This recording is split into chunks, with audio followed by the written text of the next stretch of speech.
Sakaria 9 itu bicara tentang nubuatan kedatangan Mesias, Raja yang diurapi. Bapak Ibu yang dikasihi Tuhan, Sakaria 9 ayat 1-17. Yang pertama, para musuh Israel akan ditaklukkan. Syria, Tirus, Sidon, Filistin. Dan nama-nama kota yang disebutkan adalah bagian dari mereka. Tuhan akan mengurusi mereka semua yang telah melawan Yerusalem. Tuhan tidak akan pernah mengizinkan Yerusalem terhapus dari peta. Sebab itu adalah kota Allah dan Allah menaruh namanya di sana. Seorang hamba Tuhan, David Powson, berkata, New York, Beijing, Washington DC, New Delhi, dan lain-lain bisa lenyap dari peta. Tetapi saya menjamin, kata David Powson, Yerusalem akan tetap ada sebab Tuhan memelihara janjinya. Yang kedua, Tuhan yang mengendalikan sejarah dan memakainya untuk menggenapi rencananya. Apapun keadaan sekarang ini pun, segala sesuatu dikendalikan oleh Tuhan. Bandingkan Roma 11 ayat 36, sebab segala sesuatu dari Dia, oleh Dia, kepada Dia, bagi Dialah kemuliaan sampai selama-lamanya. Pada waktu tsunami di Aceh dan wilayah sebagian Sumatera Utara, bagian barat, ada orang bertanya, di manakah Tuhan? Dan seorang hamba Tuhan berkata, Tuhan ada. Dia tahu apa yang sedang terjadi. Ayat 9, ada dua istilah, Putri Sion dan Putri Yerusalem. Putri Sion gambaran gereja, Putri Yerusalem gambaran kota. Jadi dia mulai dari gereja. Bersorak-sorailah sebab Raja itu datang. Dalam pemahaman orang Yahudi itu, Allah itu transenden, tidak dapat dijangkau. Tetapi Nabi memberitahu bahwa Raja itu juga dia imanen, dia datang, hadir, dan menjadi bagian dari manusia yang hina. Dan itu digenapi dalam Matius 21 ayat 1-11. Yesus naik keledai memasuki Yerusalem. Dan semua orang menyambutnya dengan kata Hosana. Hosana artinya selamat. Selamat datang, bebaskan kami sekarang. Dan mereka menggunakan kata Hosana anak Daud. Ada pengharapan kemerdekaan politik dari penjajahan. Sedangkan ayat 10 baru akan digenapi ketika ia datang kembali, yang sering digunakan istilah second coming. Nah, pasal 9 ayat 11-17 fokus pada pembebasan umat Tuhan yang akan datang. Dan bentuk pembebasannya ialah melepaskan tawanan dari penjara, orang-orang yang terikat, yang hidup dalam keterpurukan, mengumpulkan ternak-ternak yang terserak, meletakkan permata pada mahkota, bersatunya pasukan penakluk. Dan itu dianggap sebagai sesuatu yang agung dan amat mulia. Khusus ayat 12, Tuhan meminta orang Yahudi yang masih ada di Babel untuk kembali ke negerinya. Dan Tuhan menjanjikan mengganti 2 kali lipat, terutama bagi orang yang taat. Ayat 17, sebuah janji yang indah tentang next generation. Ada dua kata yang menarik di situ, teruna dan anak darah. Pesan profetik pasal 9 ini, yang pertama, ketidaktaatan umat selalu mendatangkan hukuman. Dan Tuhan pakai bangsa-bangsa yang tidak mengenal Allah untuk mengeksekusi keputusannya. Disinilah diperlukan kepekaan rohani umat.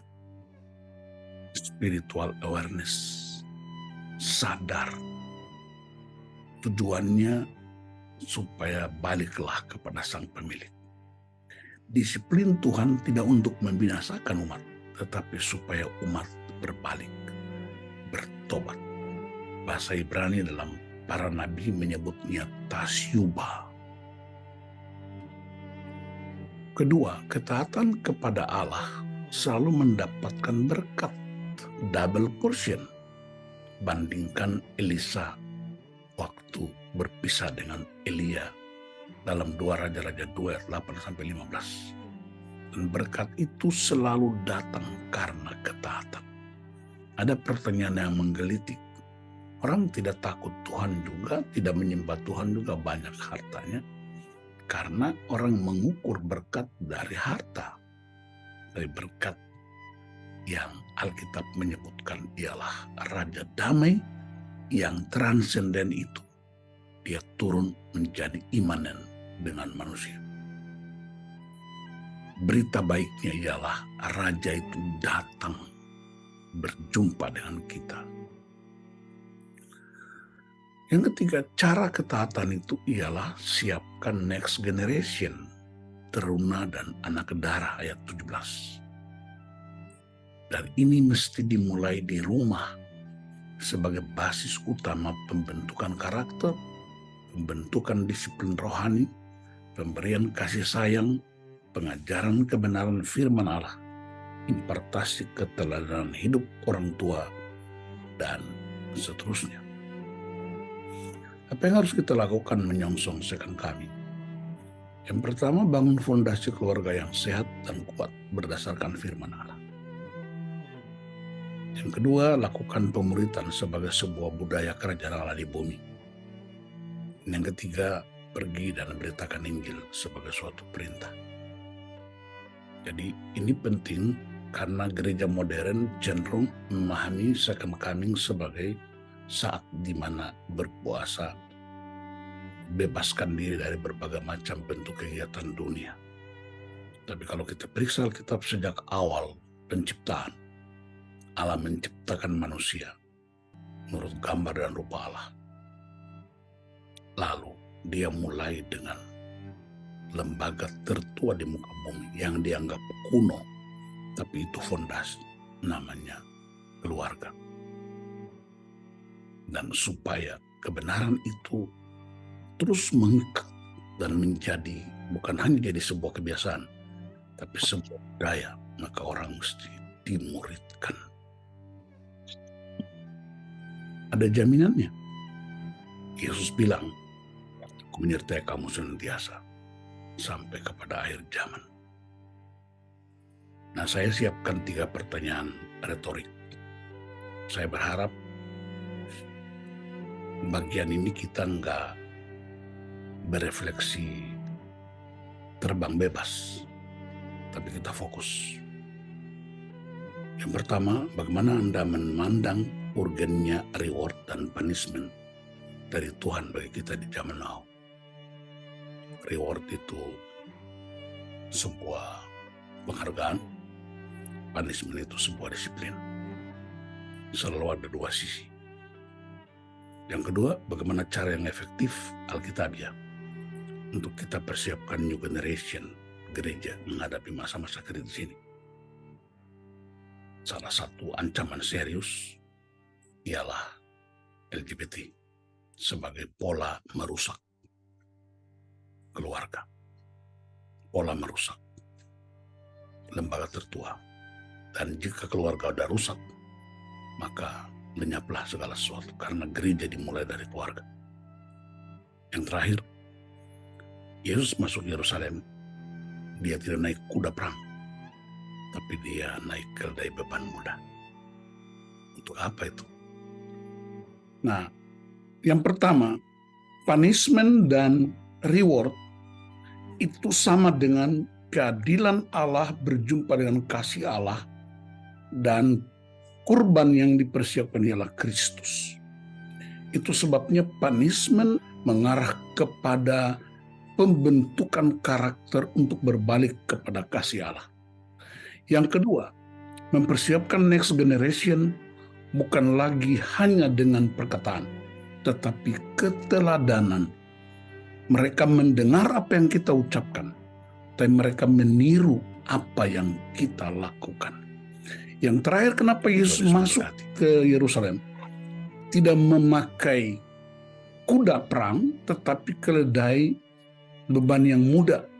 Dalam Nubuatan Sakaria 9:9. Yang Yesus lakukan pertama-tama ketika masuk ke Yerusalem ialah dia menyucikan bait Allah.